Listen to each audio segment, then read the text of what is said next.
एक बार की बात है, एक नगर के राजा के यहाँ पुत्र का जन्म हुआ। इस खुशी के मौके पर राजा ने पूरे नगर में घोषणा करवाई कि कल पूरी जनता के लिए राजदरबार खोल दिया जाएगा। जो व्यक्ति सुबह आकर सबसे पहले जिस चीज को हाथ लगाएगा वो उसी की हो जाएगी। सारे राज्य में खुशी का माहौल छा गया। हर कोई अपनी पसंद की चीज पाने की योजना बनाने लगा। कोई सोने के कलश के बारे में सोच रहा था तो कोई घोड़ों के बारे में। रात भर लोग यही सोचते रहे कि सुबह वो किस चीज को सबसे पहले हाथ लगाएंगे। सुबह होते ही राजा ने दरबार खोल दिया और जनता का स्वागत किया। जैसे ही सबको अंदर आने का आमंत्रण मिला, सभी लोग कीमती चीजों पर झपट पड़े। सबके मन में डर था कि कहीं कोई दूसरा पहले उनकी पसंदीदा चीजों को हाथ न लगा दे। कुछ ही देर में दरबार का माहौल अजीब हो गया। लोग इधर उधर दौड़ रहे थे।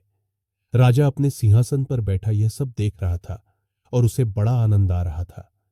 तभी एक छोटा सा बच्चा भीड़ से निकलकर राजा की ओर आने लगा। राजा उसे देखकर कुछ समझ नहीं पाया। इतने में बच्चा राजा के नजदीक आया और उसने राजा को हाथ लगा दिया।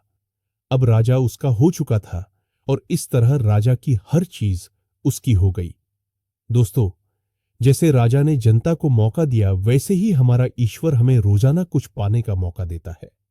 लेकिन हम नादान हैं और ईश्वर की बनाई हुई चीजों को पाने में अपनी पूरी शक्ति लगा देते हैं। किसी को गाड़ी चाहिए, किसी को बंगला, किसी को पैसा, तो किसी को शान शौकत। रोज भगवान से प्रार्थना में भी हम भगवान की ही चीजें मांगते हैं। लेकिन जो लोग सत्य को जान लेते हैं वो भगवान की चीजें नहीं बल्कि भगवान को ही प्राप्त करने की कोशिश करते हैं।